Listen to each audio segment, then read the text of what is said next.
In this video, I'll be showing you step by step how to use the vibe function inside of Producer.ai. It is super easy to do. So the first thing you need to do is open up your favorite browser and then go up to Producer.ai. Then from here, it should bring something like this once you're inside of your account. Then from here, you'll need to go down to songs and then you'll need to find an already existing song that you want to use the vibe for. So I've created this Latin trap beat over here and I want to use this specific beat as a vibe. From here, I'll need to go over to these three dots over here and then click remix and then go down to use vibe down here. Once you've done that, you'll see this right here. And here you can go down and ask producer to add several prompts into the Latin trap beat that I've previously made. You can also up here add lyrics to the beat, different sound, where you also can put prompts right here and right here. And also you can also see down here, you can add sound, add vibe, or negative prompts. This works directly as this down here as Ask Producer. So you can really just use this over here if you're not interested in using it as a form of ChatGPT. Down here, you can also add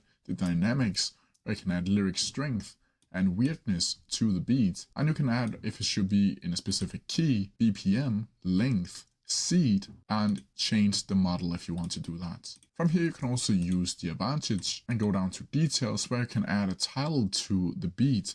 You can upload an image for the beat, a prompt image, or you can also add it to a project of yours. So let's see here. You can also up here upload something that you want to use for the Latin trap beat by clicking right here and just upload it. But once you're done with all of this, you'll just simply need to click generate. From here, Producer.ai will generate the same vibe of beat that you had previously made, but make it a new beat. Generating can take anywhere between a couple seconds to a couple minutes, depending on how many people who are using Producer.ai at the same time. Right here, and as you can see, it's called Untitled, and it sounds very similar to these two up here. But as I do it, if you have any questions about it, please leave them down in the comments below, and I'll try my best to answer them as quickly as possible.